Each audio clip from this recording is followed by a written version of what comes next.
Cette histoire commence à l'aube du XXe siècle, du côté de Melilla, enclave espagnole au nord du Maroc.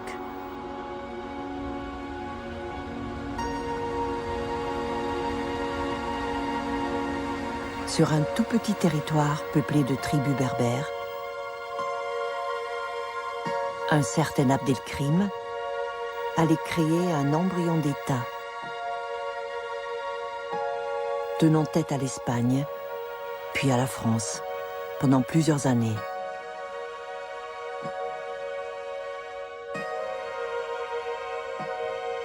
Avant d'être exilé à l'île de la Réunion, où il est filmé ici comme un piètre trophée de guerre, en avril 1927.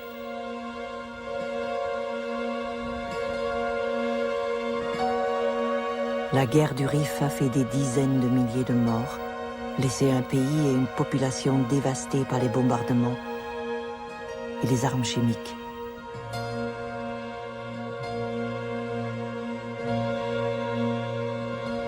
Abdelkrim s'évadera au cours de son transfert en France, en 1947. Après avoir trouvé refuge au Caire, il y sera enterré en 1963, comme une grande figure du monde arabe, sans avoir jamais pu remettre les pieds dans son pays.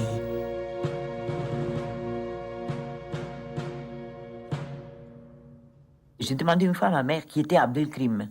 Et là, ma mère m'a fait une remarque qui était, c'était un chef moro, comme on dit chez nous, c'est-à-dire un chef rifa marocain, et qui a donné une bonne raclée aux militaires au Maroc. Et elle a ajouté, si Abdelkrim avait vaincu, on n'aurait pas eu Franco.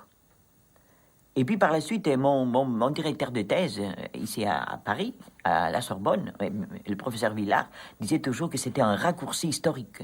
Fantastique. C'est cette phrase de ma mère.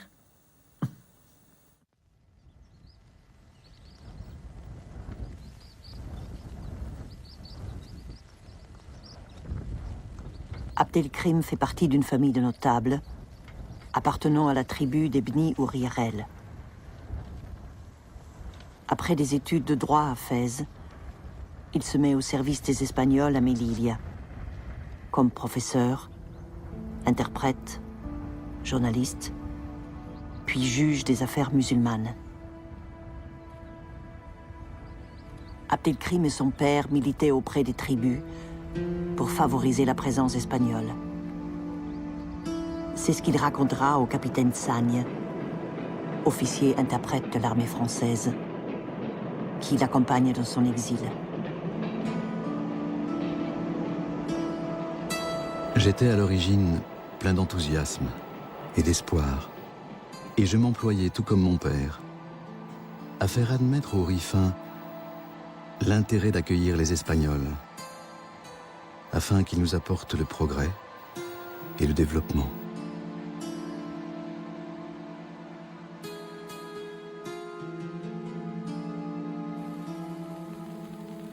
Mais l'impatience des sociétés minières allait en décider autrement.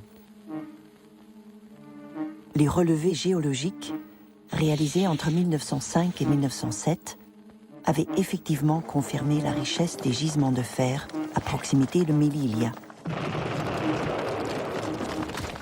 aiguisant les appétits pour ce nouvel Eldorado.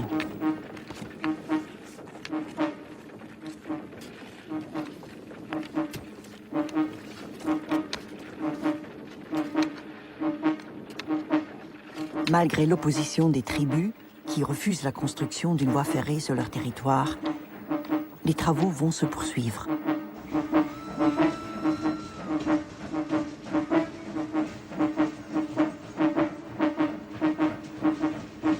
En juillet 1909, 6 agents des chemins de fer sont tués par les Rifins, donnant le prétexte à une intervention qui va se solder par un cuisant échec au Barranco del Lobo, où les Espagnols sont écrasés en quelques heures.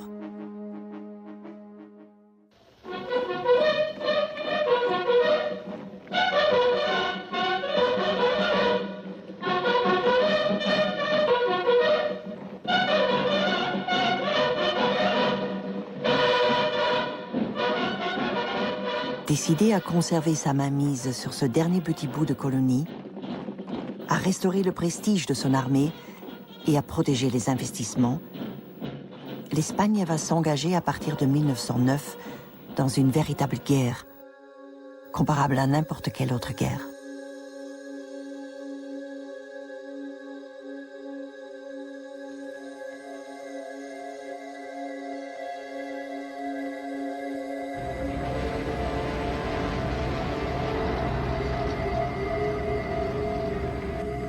L'injustice de la conscription qui ne touche que les fils du peuple provoque à Barcelone une semaine d'insurrection qui sera férocement réprimée et restera dans la mémoire espagnole la semaine tragique. Malgré la mobilisation de forces de plus en plus importantes, l'Espagne restera à la porte du Rif pendant plusieurs années, traitant les populations avec une violence chaque jour décuplée, en proportion de l'humiliation qu'elle subit face à un pays qu'elle méprise. Le peuple ne voulait pas les guerres, il était très ennemi de la guerre, il était contre la guerre. Seulement, bon, il y avait que l'Espagne, elle voulait aussi avoir un certain prestige international. Par exemple, le chef du Parti libéral, le comte de Romanones, indépendamment du fait qu'il avait des intérêts aux mines du Rif, il disait toujours « l'Espagne n'a qu'une politique étrangère sur le Maroc ». C'est-à-dire, en ayant perdu ses colonies en Amérique, l'Espagne voulait quand même se réaffirmer au niveau international en tant que puissance. Et la seule manière de s'affirmer, c'était avoir des colonies. Un pays européen qui à l'époque n'avait pas de colonies n'était rien. C'était l'époque de grande expansion coloniale et impérialiste. La France, qui attendait depuis longtemps de s'emparer de la plus grande partie du Maroc, intervient à Fès en 1911, sous prétexte de sauver le sultan, menacé par une insurrection.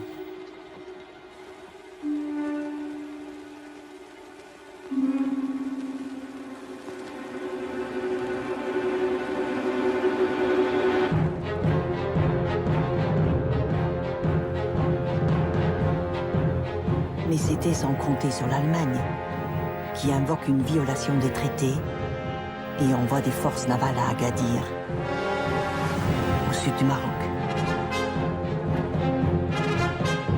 L'Europe est sur le point de s'embraser.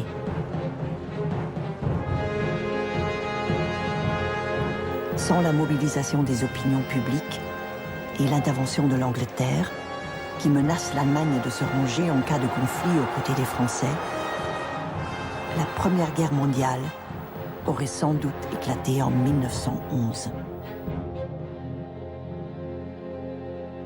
Les Français ont foutu le feu au Maroc par leur politique qui s'appelle l'État marocain à partir du début du XXe siècle. Le paradoxe, c'est qu'on demande à Lyautey d'éteindre un incendie que son pays a allumé au Maroc.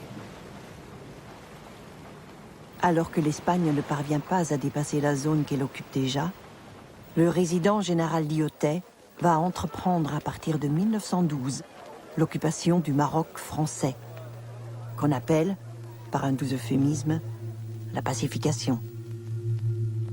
Monarchiste convaincu, Lyautey est un pur produit de l'armée coloniale.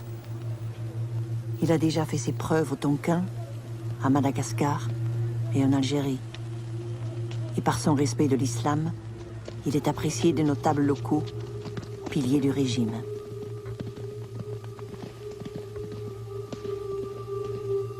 C'est un homme qui va vivre en étant très proche des Marocains de l'époque et qui va vouloir sauvegarder ce Maroc, écarter le chancre de l'Europe, comme il disait, le chancre de l'Europe. C'est quand même une expression qui est forte. Et quand il parle des colons, il dit qu'ils sont... il parle du muflisme, vous voyez, mufle, il invente, c'est un néologisme, le muflisme des colons qui comprennent rien aux indigènes. Quelquefois, il dit les Marocains, mais il dit quand même très souvent les indigènes, c'est le langage de l'époque. Enfin, il y a quelquefois...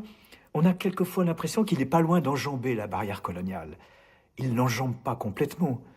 Mais les Marocains s'y sont pas trompés. Il y a eu une sorte de dispute entre Français et Marocains pour se l'annexer après 1918, où il y a un mythe de lyotel africain qui s'élabore. En ce qui concerne le Rif, il considère que c'est un guêpier dans lequel il refusera longtemps de mettre les pieds, se contentant d'installer des fortins le long du semblant de frontière séparant la partie française de l'espagnol.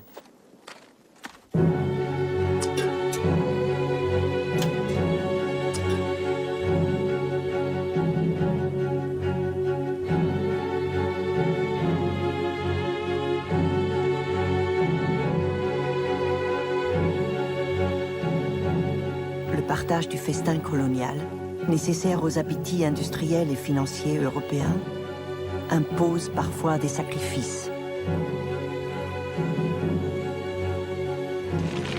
Tandis que les hommes s'entretuent sur le terrain, dans la violence inconcevable des armes nouvelles, les mines du Rif continuent de produire et d'alimenter en fer l'Angleterre et l'Allemagne, leurs plus gros clients.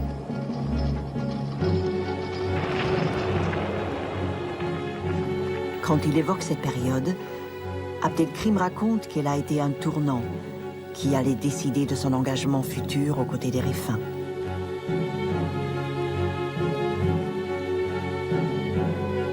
J'avais fait mon possible pendant des années pour convaincre les Espagnols de changer de conduite à l'égard du Rif. Mais ils passaient leur temps à nous dresser les uns contre les autres.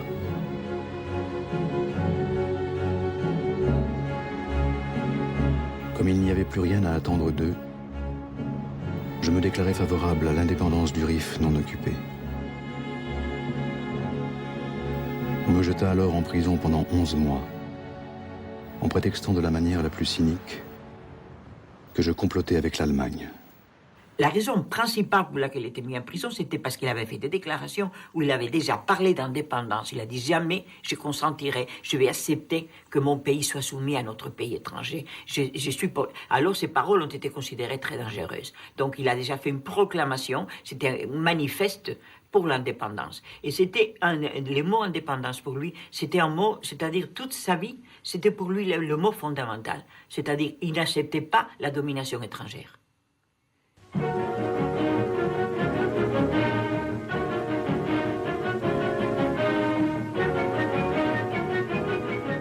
Dès 1918, le roi d'Espagne Alphonse XIII, impatient de laver l'affront de 1909 et de mettre enfin la main sur la totalité du Rif, se renseigne auprès des autorités allemandes sur la fabrication des armes chimiques.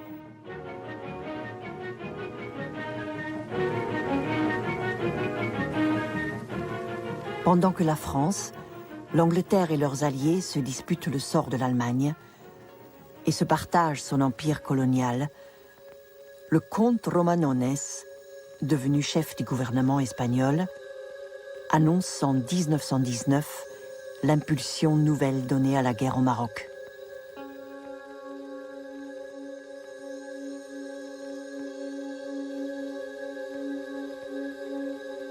À partir de l'année 1920, le général Sylvestre, choisi pour réactiver les opérations militaires, progresse à une vitesse fulgurante en réussissant à soumettre de plus en plus de tribus sur son passage.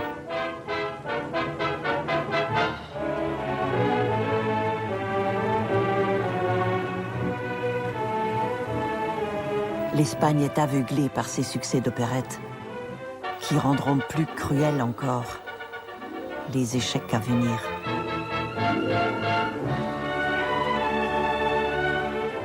La plupart de ces conquêtes qu'on présentait dans la presse comme des grandes conquêtes et des grands triomphes militaires, en fait, ils étaient obtenus par un soudoyant les notables des Kabyles. C'est-à-dire, on pactisait, on parvenait à des accords comme quoi on occupe le territoire en échange en monnayant de l'argent.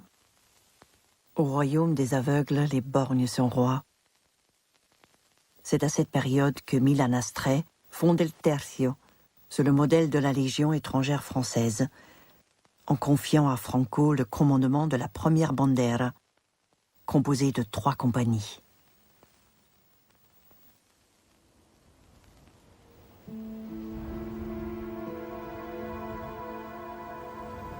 Mon père venait de mourir. sans doute empoisonnés par les Espagnols. Comme les chefs des Bni Ouyarel étaient venus, selon la tradition, me présenter leurs condoléances, j'engageai avec eux des pourparlers au sujet des rapports hispano-rifains.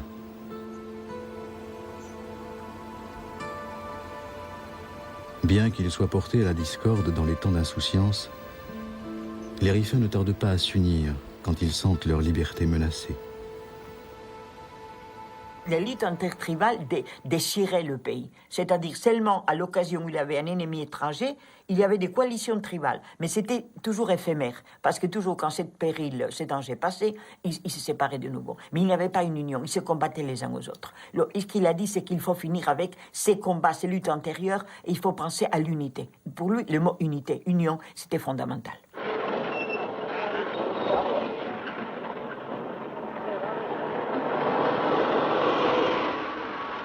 Dans les premiers jours de janvier 1921, Sylvestre s'approche du lieu-dit Anoual pour placer les bases de ses futures opérations.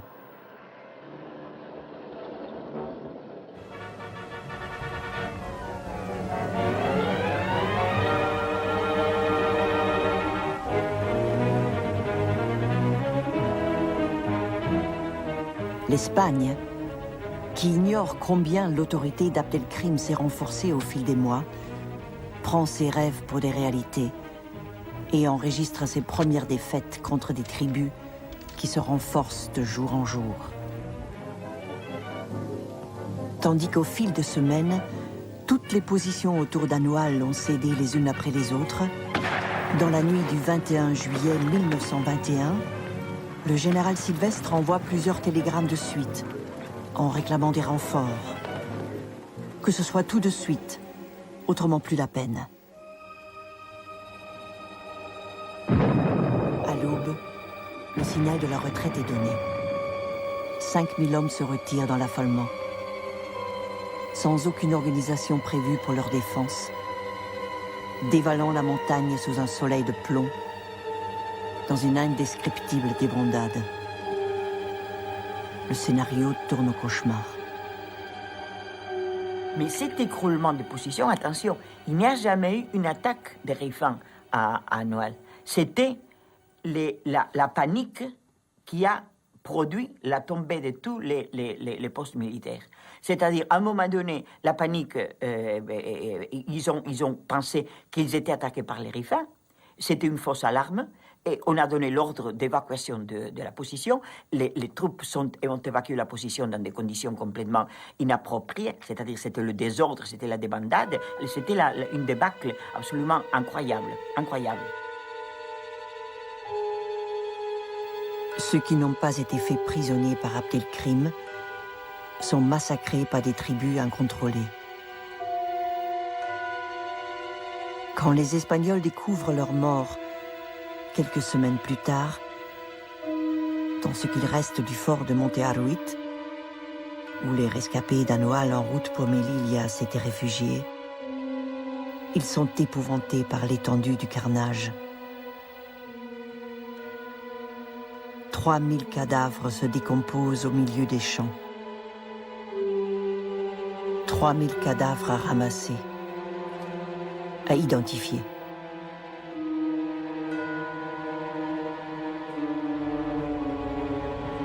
J'ai tout fait pour éviter ce massacre. Dieu m'en est témoin. Il a été perpétré par des Rifains qui vivaient en totale anarchie et ne respectaient pas mes ordres. En ce qui concerne la débâcle d'Anoual, elle nous rapportait en plus des prisonniers 150 canons, 10 000 fusils, d'incalculables stocks d'obus et des millions de cartouches, des automobiles, des camions, des médicaments, du matériel de campement. Pour ménager une porte à la négociation et épargner d'autres vies humaines, je faisais en sorte de ne pas occuper Melilla et je libérais les femmes et les enfants. Il sait bien que la guerre, c'est sa fin. il a profondément le sens que la guerre, c'est sa perte. Bon. Il ne peut pas gagner, mais il le sait qu'il ne peut pas gagner. Et il l'a dit du reste. Dès 1926, il le déclare, et ensuite il le répétera en 1947 quand il s'évadera de guerre, mais il a dit « Je suis venu trop tôt ». Ce n'était pas possible de faire la rupture à cette époque-là. Mais je crois que ça, il le sent profondément. Et il fait la guerre, bien qu'il sache que la guerre, dans la guerre, les puissances dominantes l'emporteront.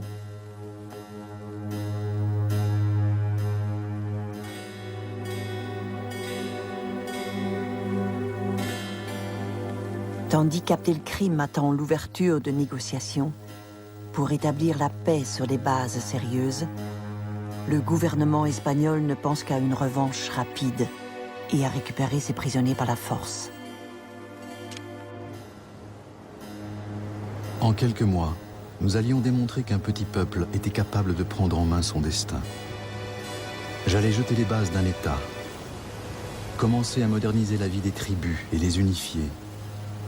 J'allais créer une justice, une armée, une école. J'allais entreprendre un recensement de la population. J'allais même convaincre les Rifins de payer un impôt pour financer nos dépenses. Alors que j'avais toujours dit aux Espagnols que nous leur gardions la porte ouverte et que j'étais prêt à négocier sur un pied d'égalité la libération des prisonniers, le gouvernement mena une campagne violente contre moi, me présentant comme un ennemi de l'humanité. En novembre 1921, alors que la communauté internationale est en train de bannir les armes chimiques, le grand spécialiste allemand atterrit à Madrid pour dresser les plans d'une usine aux environs de la capitale. Pour faciliter la discrétion des échanges, Stolzenberg obtient la nationalité espagnole. Le budget militaire est multiplié par 3, dans le but d'écraser le soulèvement rifin et la lutte d'Abdelkrim, dont la notoriété franchit les frontières du Rif, contribuant à faire de cet homme une figure de légende. Im Laufe des Rifkrieges tauchten eine ganze Reihe von Europäern in der unmittelbaren Umgebung von Au cours de la guerre du Rif, une série d'Européens apparurent dans l'entourage immédiat d'Abdelkrim. C'étaient des gens très différents. Des contrebandiers qui livraient des armes ou des vivres. Des transfuges de la Légion étrangère française ou espagnole, qui accédèrent à des rôles de conseillers militaires plus ou moins importants. Des gens qui cherchaient des contrats miniers. Des conseillers politiques, qui pour les raisons les plus diverses, souhaitaient aider Abdelkrim dans son combat pour la reconnaissance internationale et l'indépendance.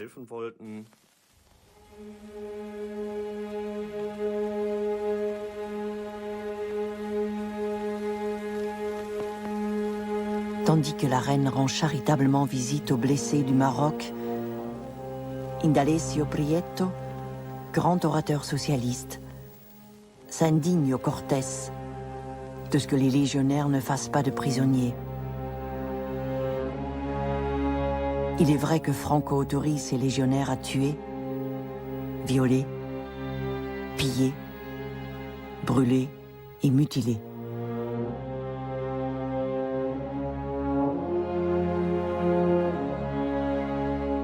Après l'avoir transformé en sauvage, on lui ôte peu à peu tous les attributs de l'humanité. Après l'avoir ridiculisé, on le chosifie pour pouvoir le combattre sans plus se poser de questions.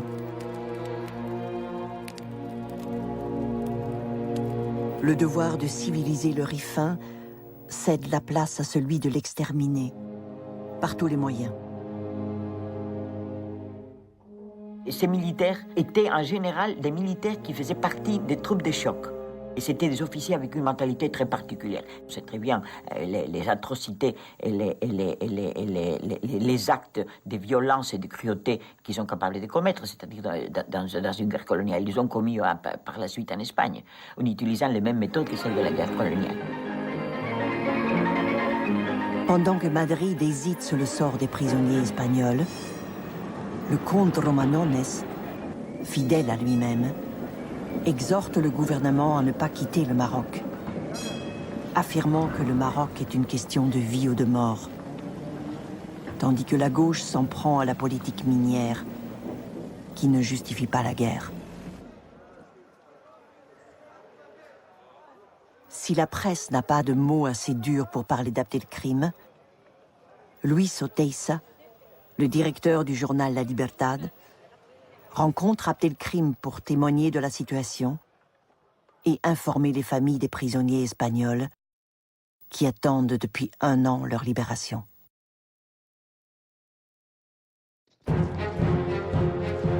Alors que le gouvernement espagnol s'était engagé à suspendre les opérations, pendant la durée des négociations, le général Berenguer lançait 20 000 hommes en direction d'Al-Hoceima, soutenus par de l'artillerie lourde et de l'aviation.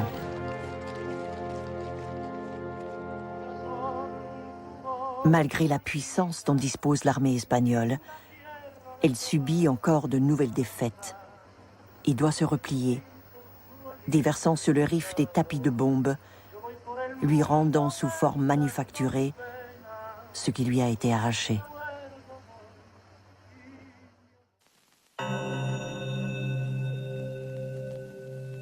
Convaincu qu'il trouvera en Grande-Bretagne des alliés pour l'aider à négocier avec l'Espagne, Abdelkrim envoie des émissaires à Londres.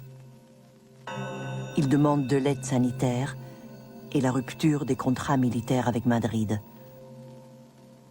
Mais le gouvernement ne discute pas avec les rebelles.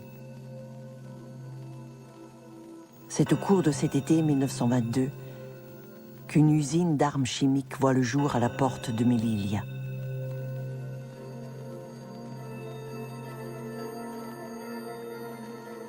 Il y a eu des conversations avec des Français et la maison Schneider a envoyé de la chloropicline, l'a envoyé d'une manière, disons, plus ou moins en cachette, en le faisant passer par des pesticides. Entre-temps, il y avait aussi des techniciens de la maison Schneider qui ont monté, ont installé un atelier pour justement la transformation de ces matières en gaz toxiques.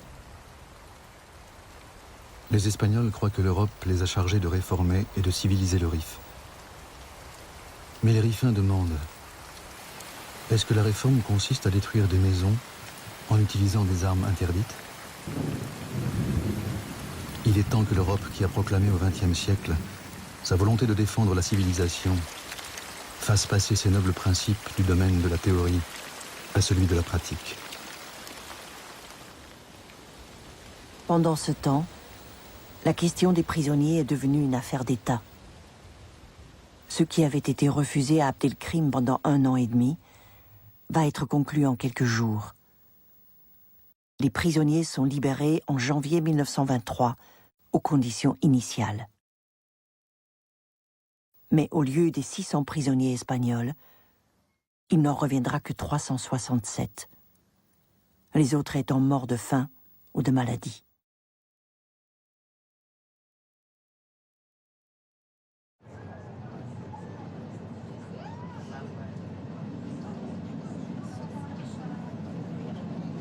Poursuivant son chemin vers l'indépendance, Abdelkrim proclame la République du Rif en juillet 1923. Elle se dote d'une assemblée où siègent les représentants élus de 41 tribus, d'un gouvernement, de ministres, et comme toute république moderne, elle revendique son indépendance, son droit à l'autodétermination, et propose au reste du monde des relations d'État à État, dans le respect du droit international et des peuples à disposer d'eux-mêmes.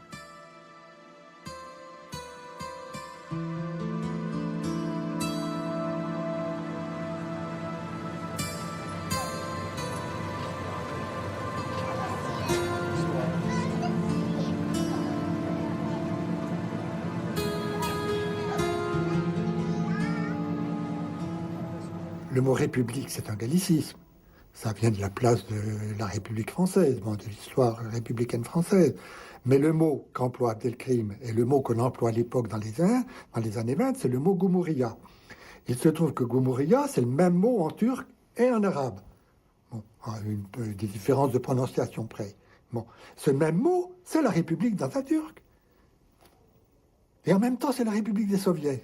C'est marrant dans les années 20. Atatürk et les Soviets, c'est la même chose. Et ça, c'est Gumuriya. Ça, c'est la République. C'est en quelque sorte le peuple autodéterminé qui organise son émancipation. On a cherché à me faire passer pour un rebelle sanguinaire, un esprit retors, alors qu'il ne s'agissait pour nous que de défendre nos droits en faisant valoir la légitimité de notre cause.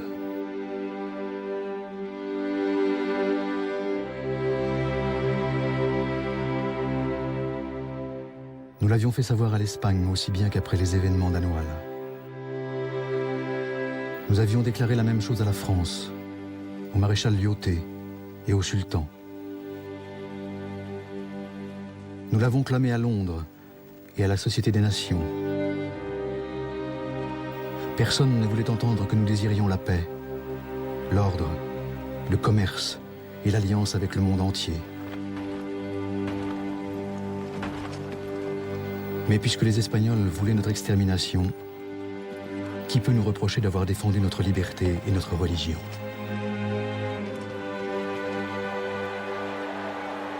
Tandis que l'Espagne est secouée par les révélations sur les responsabilités du désastre d'Anoual, le coût humain de cette guerre qui n'en finit pas, et les revendications ouvrières stimulées par la révolution soviétique, Alphonse XIII confie à Franco les clés de la Légion, la troupe d'élite du Rif.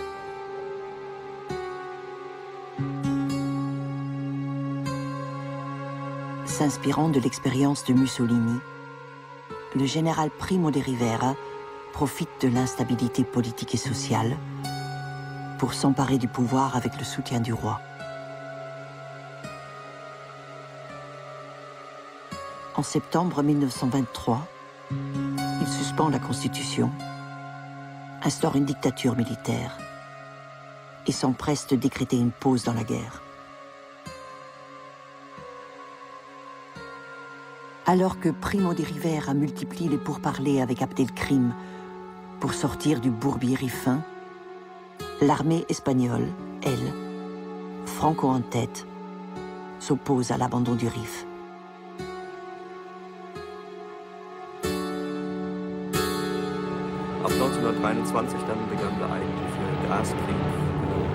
À partir de 1923, commença la véritable guerre chimique contre la population rifaine par bombardement aérien.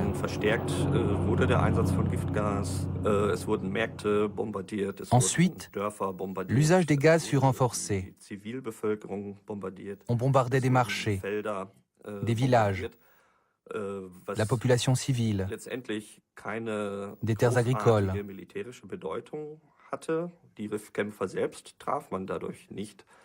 Ce qui n'avait pas un grand impact militaire parce qu'on n'atteignait pas les combattants rifins. Mais ce n'était pas le but recherché.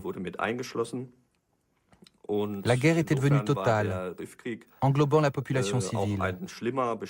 Dans cette mesure, la guerre du Rif a pris une gravité particulière dans ce siècle des extrêmes.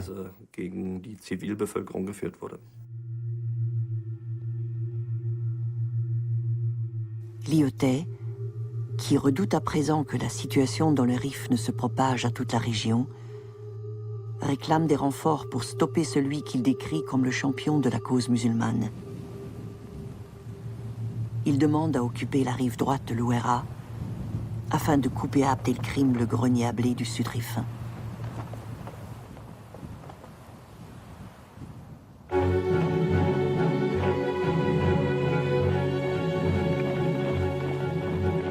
Des gauches, qui a remporté triomphalement en France les élections de 1924, au nom de la paix en Europe, envoie les renforts réclamés par Lyautey. Dès la fin du mois de mai 25, 12 000 soldats franchissent l'Ouéra, avec l'assurance d'appartenir à l'armée la plus puissante du monde. commander des obus à Hypérite. Ont-ils été employés? Je pense que pendant l'été 25, les grands moyens ont été employés du côté de Biban et de Taounat. Là, vous savez, en mai-juin 25, il y a des batailles où les anciens de la guerre de 14-18 disent les combats ont l'intensité des combats de la guerre de 14-18.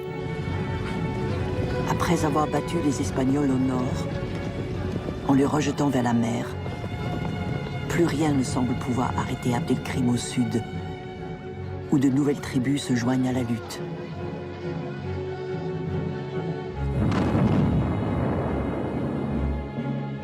Malgré les bombes de Lyautey, le pacificateur, Abdelkrim repousse les forces françaises, s'empare de la vallée de l'Ouéra et de ses ressources, tout en menaçant Fès et Taza. On sait qu'il a perdu les pédales, enfin, que ses nerfs ont craqué. Est-ce que c'est... Oui, vers la mi-juillet, lorsqu'il envoie ce télégramme au Quai d'Orsay en disant « Il faut reconnaître la République du Rif, pas l'indépendance, mais son autonomie, et puis négocier après avec Abdelkrim ».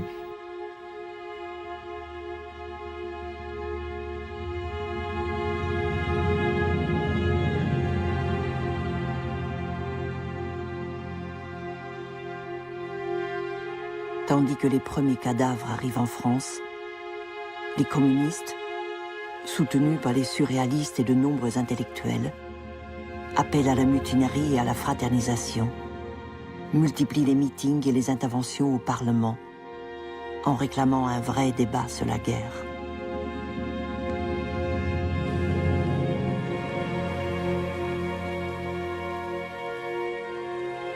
Pour le cartel des gauches, la guerre se mène aussi avec l'opinion publique.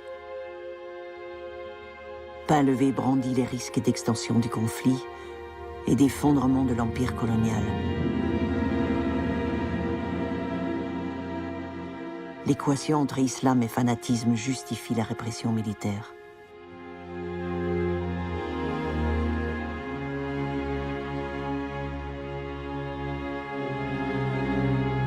Dès l'été 1925, le maréchal Pétain est envoyé pour élaborer avec Primo de Rivera la stratégie destinée à écraser la jeune République riffaine. À partir de la disqualification, si l'on peut dire, de Lyautey, Pétain est inévitable.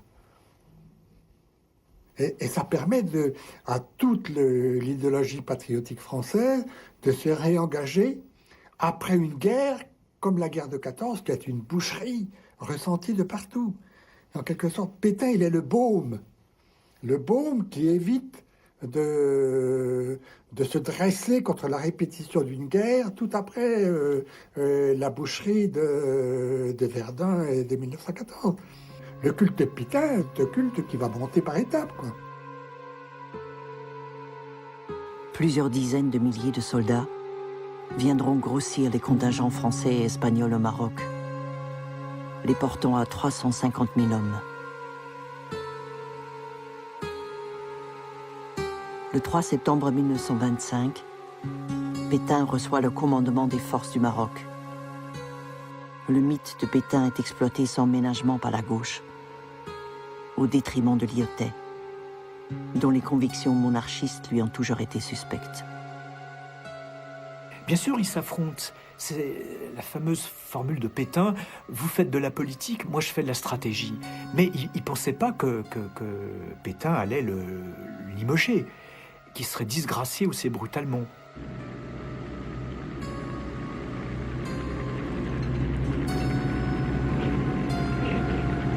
Le plan d'action nécessite l'utilisation du matériel le plus moderne, à une échelle inconnue jusqu'alors dans une guerre coloniale.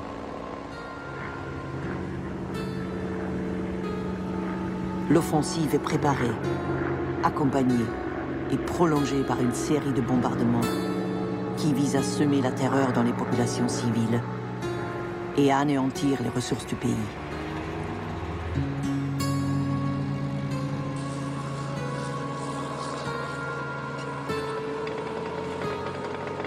L'Espagne, qui avait essayé tant de fois de s'emparer de la baie d'Aloceima, réussit enfin l'exploit, en portant un coup fatal à la République du Rif. Franco, toujours sur la photo, deviendra à 33 ans le plus jeune général d'Europe, recevant à Paris la Légion d'honneur pour ses hauts faits dans le Rif. Malgré les appels au secours qu'Abdelkrim adresse au monde entier, plus rien ne semble pouvoir arrêter le rouleau compresseur de l'impérialisme européen.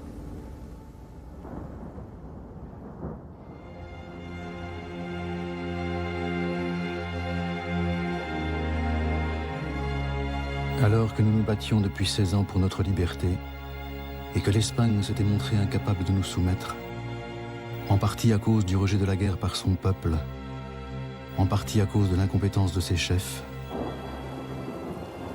la France et l'Espagne allaient nous attaquer sur tous les fronts, en nous écrasant sous le feu répété de leurs canons.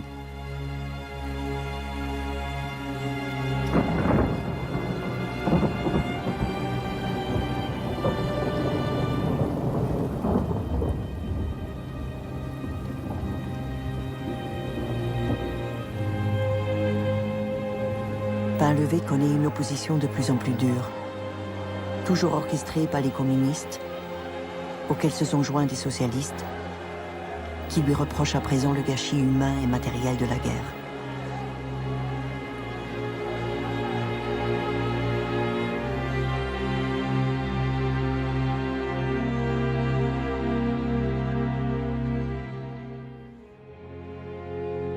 Le patriotisme fait qu'il faut soutenir nos petits soldats au nom de la patrie française quand ils sont en train de défendre nos colonies. Hein? On ne parle pas de l'Espagne, là. De défendre nos colonies. Bon. Et Pétain en est en quelque sorte la garantie. Par contre, on a en abomination cette révolution d'Abdelkrim, et tout le monde écrit, c'est une révolution nationale. Donc on est contre un soulèvement national au nom du patriotisme français. Et ce vocabulaire, il va durer jusqu'à aujourd'hui. Hein. Patriote en France, ça veut dire antinationaliste des pays dominés. Ce qui explique la durée de la guerre d'Algérie. Pourquoi 8 ans et demi, 8 ans pour reconnaître une indépendance? C'est parce qu'il y avait cette collusion et cet amalgame entre le patriotisme français et le colonialisme. Et il faudra 8 ans, en quelque sorte, pour désunir cela. Et cela, ça s'est coagulé, ça s'est fait à travers la campagne contre la guerre du Rif. Lyautey, ayant eu recours à des méthodes qu'il condamnait chez les Espagnols, n'aura de cesse de demander à Paris d'être relevé de ses fonctions. Steig, le nouveau résident civil nommé en remplacement de Lyautey, se bat depuis des mois pour que la France trouve malgré tout un terrain d'entente avec Abdelkrim. Mais pour Pétain, la seule négociation, c'est la guerre. Il faut obliger le chef rifin à se rendre ou le faire disparaître, sans lui laisser aucune possibilité de redresser la tête. Imaginez qu'en avril 1926, la France ait reconnu l'autonomie de la République du Rif. Il y a beaucoup de choses qui auraient peut-être changé. Ça aurait peut-être été le point de départ d'une décolonisation par étapes, graduelle, qui aurait commencé plus tôt.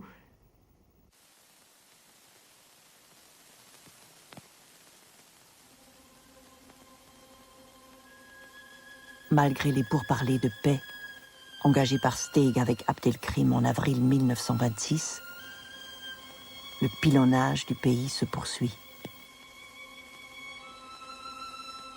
Pétain va balayer en quelques semaines la résistance rifaine.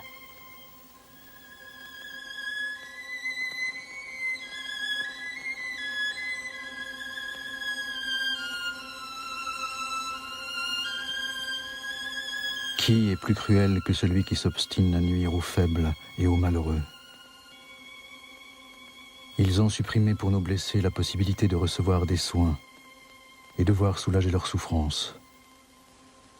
Un tel acte n'est pas humain Et même les animaux s'en abstiennent.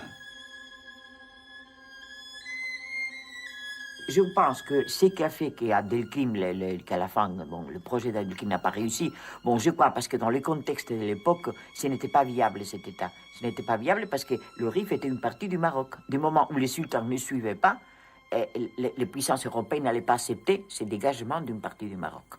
C'était un danger pour l'avenir aussi, pas seulement de ce qui est le Maroc, mais pour l'avenir de tous les restes des pays de l'Afrique du Nord, de lutte indépendante des autres pays. C'était un précédent dangereux. Le 27 mai 1926, au petit matin, après une nuit terrible, au cours de laquelle Abdelkrim s'interroge sur le bien fondé de sa décision, il se rend aux Français, qui le transfèrent à Fès. Der Rifkrieg ist ein ganz faszinierendes Beispiel der Kolonialkriegsgeschichte. La guerre du Rif est un exemple tout à fait fascinant dans l'histoire des guerres coloniales. C'était une guerre coloniale au retentissement incroyable, et peut-être la plus marquante de toutes.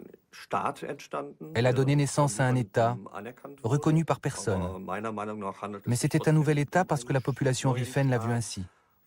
Et pour moi, c'était une raison suffisante. C'est presque la meilleure incarnation des possibles. Bon. Mais il faut voir quels étaient les possibles. Or, il a incarné ces possibles. Il les a incarnés tout en sachant qu'il n'y avait pas d'issue. C'est ça qui est extraordinaire dans l'histoire d'Abdelkrim.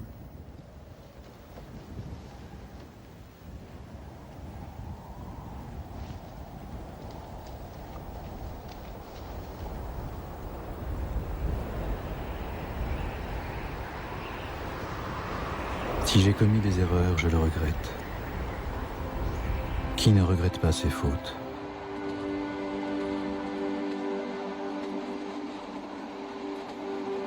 Je suis convaincu que si nous en avions eu le temps, nous serions devenus une grande nation d'hommes libres. Notre combat a donné aux Rifins une fierté, un espoir, une confiance en soi qu'aucune défaite ne pourrait effacer. L'aspiration à la liberté et à la détermination de notre peuple durera au-delà de la puissance de nos oppresseurs. Je suis venu trop tôt, mais j'étais convaincu que nos espoirs se réaliseraient un jour. C'était